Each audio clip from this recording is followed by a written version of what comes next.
আমার নিজের দুনিয়ায় প্রিয়তমা, অবশেষে ভাগ্য আমার দিকে হস্ত প্রসারিত করেছে, আমাকে আনুকূল্য করেছে। আজ আমি আর রাশেদ মিলে শেখ সাইদের বাগান কিনতে যাব। তাই এত তাড়াহুড়ো করছো কেন? তুমি কি তোমার নাস্তাটাও করবে না? নষ্ট করার মতো সময় আমার হাতে নেই। আমাকে অবশ্যই বাগানটি অন্য কেউ কিনে ফেলার আগেই সেখানে যেতে হবে। আমি প্রথম রাশেদকে ঘুম থেকে জাগাবো, তারপর দুজনে মিলে সাইদের বাড়িতে গিয়ে চুক্তি করব।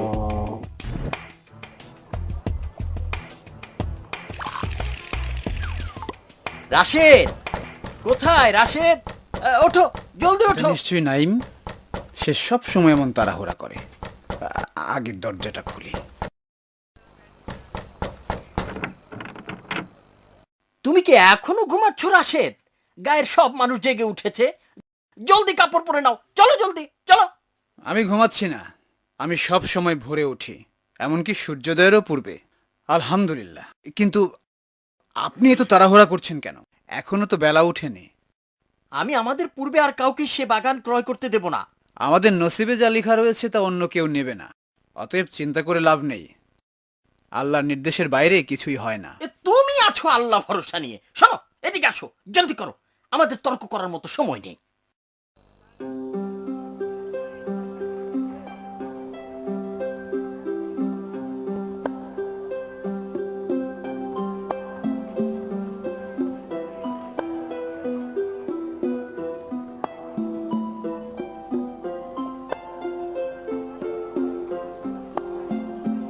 এটাই শেখ সাইদের বাড়ি। চলো, ওর দরজায় করা নাড়ি। কে ওখানে? আমরা তোমার বাগানখানা কিনতে এসেছি সাইদ। আপনাদেরকে স্বাগত, ভেতরে আসুন। হ্যাঁ, আমরা প্রস্তুত শেখ সাইদ, এবং এই হচ্ছে তার মূল্য, যা তুমি চেয়েছিলে। আপনি এত তাড়াহুড়া করছেন কেন? আমি আপনাদের যে বাগানটির কথা বলেছি তার নড়চড় হবে না। আমরা আপনাকে পুরোপুরি বিশ্বাস করি, কিন্তু বাগানটা নিয়ে আমরা কাজ শুরু করতে চাই।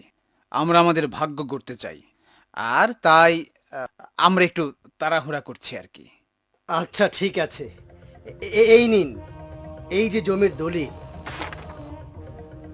কিন্তু আমি আপনাদেরকে এই জমিটির খুব যত্ন নিতে বলবো, কারণ এটি আমি আমার পিতামহের কাছ থেকে পেয়েছি এবং এতদিন আমিই এর দেখাশোনা করেছি। আমি এই জমির যথেষ্ট যত্ন নিব, এটা আমার জীবনের স্বপ্ন। আপনি ভাববেন না শেখ সাহিদ, আমি আমার আজন্ম লালিত স্বপ্নকে ব্যর্থ হতে দেব না। এই বাগানটার মাধ্যমে আমার স্বপ্ন পূরণ হবে।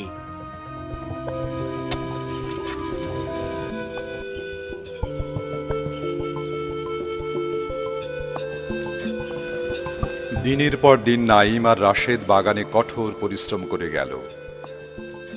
বাগানের গাছগুলোতে ফল না আসা পর্যন্ত তারা পরিচর্যা অব্যাহত রাখল।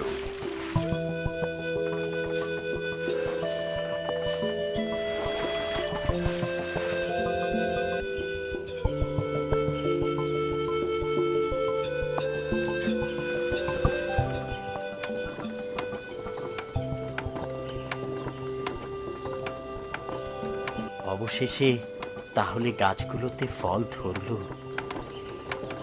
চলো, সন্ধ্যার পূর্বেই আমরা বাজারে যাই। দয়া করে আল্লাহর দেয়া সম্পদ থেকে আমায় কিছু দান করুন। আমি গতকাল থেকে না খেয়ে আছি। অন্য জায়গায় দেখো হে বৃদ্ধ, তোমার সঙ্গে কথা বলে নষ্ট করার সময় আমাদের হাতে নেই। দাঁড়াও, মিসকিনদের নিন্দা করো না। এটা নাও ভাই, এটা আল্লাহর দান। তুমি ফলটা ওকে দিলে কেন? যদি এভাবে প্রত্যেক ভিক্ষুককে দিতে থাকে তাহলে আমাদের আর কিছু থাকবে না। উত্তেজিত হয়েও না ভাই, মনে করো এই ফলটা আমি আমার অংশ থেকে ওকে দিলাম। ঠিক আছে ঠিক আছে, ভালো করেছো। চলো চলো, এবার চলো।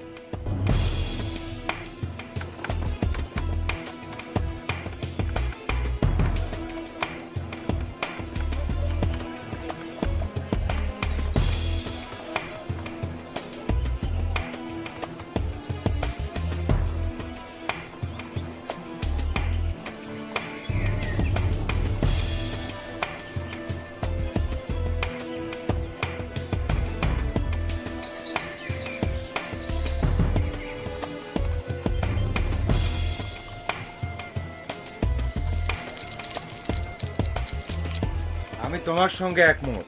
এই তোমার টাকা। ধন্যবাদ ধন্যবাদ। শুক্রিয়া আল্লাহর। আল্লাহ চাহে তো আমাদের উপর তার করুণা অব্যাহত থাকবে। রাশেদ, একটা কথা ছিল। আমি শীঘ্রই এই বাগানের মুনাফা দিয়ে আরেকটা বাগান কেনার চিন্তা করছি। এখন আমাদের কাছে আরেকটি বাগান ক্রয়ের মতো টাকা আছে। তুমি কি বলো রাশেদ? সে তো ভালো কথা, কিন্তু মনে রাখবে এজন্য আমাদেরকে আরো অনেক কঠোর পরিশ্রম করতে হবে। দয়া করে আমায় কিছু সাহায্য দিবেন, আমার বাচ্চারা না খেয়ে আছে। ঠিক আছে, আমি তোমায় সাহায্য করব, কিন্তু আমার জন্য দোয়া করতে ভুলবে না। ওকে দিতে হবে না কিছু। তুমি কি আমাদের নতুন বাগানের পরিকল্পনার কথা ভুলে গেছো? আমাদের প্রত্যেকটি দিরহাম সঞ্চয় করা দরকার। প্রথমে মিসকিন, তারপরে বাগান। আল্লাহ তোমার এবং তোমার পরিবারের ভালো করুন। এইভাবে তুমি তোমার সমস্ত অর্থ শেষ করবে, অথবা হতে পারে আমাদের দুজনেরই। যদি তুমি দান করা অব্যাহত রাখো, তাহলে আমি তোমার সঙ্গে থাকবো না রাশেদ। একটা মিসকিন সাহায্য চাইবে আর আমি তাকে কিছু না দিয়ে চেয়ে চেয়ে দেখব? আমার যা সম্পদ আছে তা তো আল্লাহরই দান, তা থেকে তিনি আমায় কিছু দিয়েছেন মাত্র। তুমি কি এই পেঁচাল বন্ধ করবে? এখন থেকে আমাদের দুজনের রাস্তা আলাদা, এবং আমরা বাগানের জমি দুভাগে ভাগ করে নিব। তারপর তুমি তোমার ইচ্ছা মতো মিসকিন পুষতে থাকো। যেমনটি তোমার ইচ্ছা। দুজন অংশীদার পৃথক হয়ে গেল। প্রত্যেকেই তাদের জমিতে কঠোর পরিশ্রম শুরু করল। বাগানে প্রচুর ফল হলো। রাশেদ গরিবদেরকে আরো বেশি করে সাহায্য করতে লাগলো। তাদের কথা সে কখনো ভুলতো না।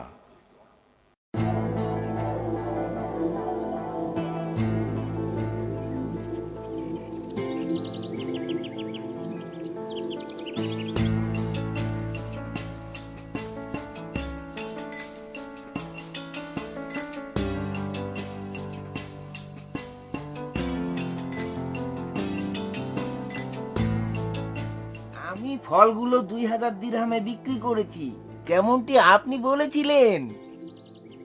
খুব ভালো, খুব ভালো। কই দাও দেখি। আরে জলদি দাও, আমি যে অর্থ ভালোবাসি। আমি এগুলো নিজ চোখে দেখতে চাই। এই তো, এই তো স্বর্ণমুদ্রার সুমিষ্ট আওয়াজ। জনাব, দয়া করে কিছু সাহায্য করুন। আমি বড় ক্ষুধার্ত। আমি বৃদ্ধ মানুষ এবং কোনো কাজ করতে পারি না। কে আপনি? শীঘ্রই চলে যান। আপনি কি জানেন এটা কার বাড়ি? এটা নাইম সাহেবের বাড়ি। তিনি গরিবদের একদম দেখতে পারেন না। তিনি যদি আপনাকে দেখতে পান তাহলে প্রহারও করতে পারেন। আমি আল্লাহর কাছ থেকে এসেছি, আবার তার নিকটই ফিরে যাব। আমাদের জন্য তিনিই যথেষ্ট। নাইমের অর্থ সম্পদ অনেক বৃদ্ধি পেল। এখন তার দুটো বাগান। বাগানগুলো ছিল নদীর ধারে। আমি একটু শহরে যাচ্ছি, কিছু নতুন পোশাক কিনতে হবে। এমন পোশাক যা আমায় মানাবে ভালো। আপনার যেমনটি ইচ্ছে প্রভু। আমি ফিরে না আসা পর্যন্ত বাগান ছেড়ে যাবে না, আর সাবধান থাকবে যেন বাগান থেকে কেউ কিছু চুরি না করে। গোলাম সর্বক্ষণ এখানেই মজুদ থাকবে, হে আমার মনি। কে? রাশেদ? দাঁড়াও। রাশেদ, তুমি এখন কেমন আছো? কতদিন তোমার সঙ্গে আমার দেখা হয় না। হাজার শুক্রিয়া, আমি ভালো আছি। তুমি কেমন আছো বন্ধু? তোমার চেয়ে ভালো। বুঝতে পারছো না, আমি চলছি ঘোড়ার গাড়িতে আর তুমি পায়ে হেঁটে। আমি এখন দুটো বিশাল বাগানের মালিক। আলহামদুলিল্লাহ, আমার আল্লাহ তোমাকে এসব দিয়েছেন, আরো দিক, আমি খুশি হব। এসো আমার সঙ্গে চলো রাশেদ, আমার বাগান দুটো দেখবে। তুমি যদি তাতে খুশি হও তাহলে চলো।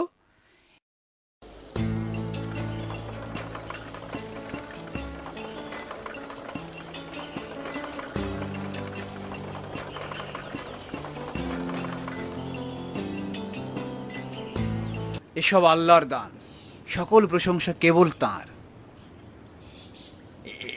এই যে এটা নাও, আর চেয়ে দেখো যে আমার জীবনটা কত বদলে গেছে। এসব আমার পরিশ্রম এবং অর্থ উপার্জনের নেশার ফল। তুমি কি এখনো আগের মতোই গরিব মিসকিনদের অর্থ বিলি করে আনন্দ পাও? গরিব মিসকিনদের সাহায্য করে আমি যে আনন্দ পাই তা পৃথিবীর সকল সম্পদের বিনিময়েও পাওয়া সম্ভব নয়। সেই বস্তা পচা সস্তা চিন্তাই এখনো তোমার মগজ ছেয়ে আছে। আমি ওসব অনেক আগেই ছেড়ে ফেলেছি। আর এই জন্যই তুমি দেখতে পাচ্ছ যে আমার অর্থকরী সম্পদ অনেক অনেক গুণ বেড়ে গেছে। না বন্ধু, না, তোমার চিন্তা ভুল। তুমি অন্তরকে অহংকার দিয়ে পূর্ণ করো না, তাহলে আল্লাহ অসন্তুষ্ট হবেন এবং তোমাকে তার রহমত থেকে বঞ্চিত করবেন। ফলে তুমি আবার আগের মতোই গরিব হয়ে যেতে পারো এবং কাল কেয়ামতে তিনি তোমাকে শাস্তি দেবেন। কি বললে তুমি? আমার বাগান দুটো ধ্বংস হয়ে যাবে? না না না না না না, অন্তত আমার দুটো বাগানের ক্ষেত্রে এমনটি কখনো হতে পারে না। কারণ কারণ তারা সর্বদা আমার যত্ন আর নিয়ন্ত্রণে রয়েছে এবং চিরকাল আমারই থাকবে। আমাকে আবার কে পাকড়াও করবে? তুমি যা বলেছো সব মিথ্যে প্রবঞ্চনা। পরকাল বলে কিছু নেই। আমি এসব বিশ্বাস করি না, বিশ্বাস করি না। এমন অবিশ্বাসী হয়েও না। আল্লাহ তোমাকে মাটি দিয়ে সৃষ্টি করেছেন এবং এরূপ যৌবনদীপ্ত তরতাজা করেছেন। তোমার জন্য বড় দুঃখ হয় বন্ধু। আমি আরেকটি বার এমন উদ্ভট কথা শুনতে চাই না। তুমিও যদি অর্থবিত্তের মালিক হতে চাও তাহলে আমার পথে চলো, দেখবে তুমিও ধনী হয়ে গেছো। তোমার মতো লেজ কাটা হতে আমি রাজি নই এবং কিছুতেই তার উপর বিশ্বাস হারাবো না। আল্লাহই সর্বোত্তম দাতা। যে বাগান দুটোকে তুমি তোমার জান্নাত বলে মনে করছো, তিনি ইচ্ছা করলে আমায় এর চেয়ে ঢের বেশি দিতে পারেন। আর যদি না দেন তাহলে জেনে রাখবে তিনি আমার জন্য তা সঞ্চিত রেখেছেন। একদিন না একদিন দিবেন। কিন্তু তুমি দুটো ফলের বাগানের বিনিময়ে নিজের ইমানের মতো ঐশ্বর্যকে বিসর্জন দিলে এর ফল তুমি একদিন পাবেই, এর ফল তুমি একদিন পাবেই। তুমি চলে গেলেই বাঁচি। জীবনে আর দ্বিতীয়বার তোমার মুখ দর্শন করতে চাই না। তোমার এই অকট মূর্খ কথা শুনতে চাই না। সে রাতেই আল্লাহর ক্রোধ নেমে আসে নাইমের দুই জান্নাতের উপর। দুটো বাগানই পুরোপুরি ধ্বংস হয়ে যায়।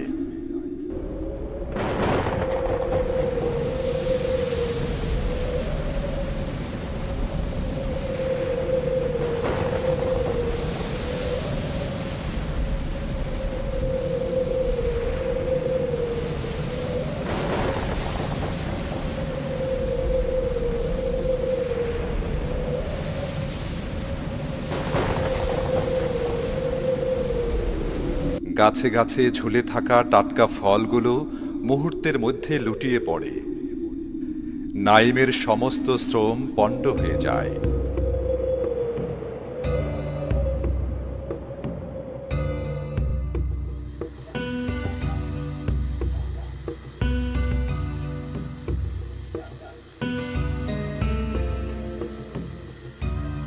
হায় আল্লাহ, হায় আল্লাহ, আমার সব পরিশ্রম ব্যর্থ হয়ে গেল। আমার পাকা পাকা ফলগুলো কোথায়? আমার লম্বা লম্বা গাছগুলো কোথায়? আর নদীর স্বচ্ছ জলই বা কোথায়? এটা আল্লাহর ক্রোধ। আমি তাকে অবিশ্বাস করেছি। এটা আমার কর্মফল। আমি যদি রাশেদের কথা শুনতাম, আমি যদি রাশেদের কথা শুনতাম এবং তোমাকে বিশ্বাস করতাম, তাহলে হয়তো এমনটি হতো না। হে আল্লাহ, আমার ভুল হয়েছে। তুমি আমাকে আমার ভুলের শাস্তি দিয়েছো। আমি তোমার কাছে মাপ চাই। হে আল্লাহ, তোমার কাছে মাপ চাই। তোমার কাছে মাফ চাই।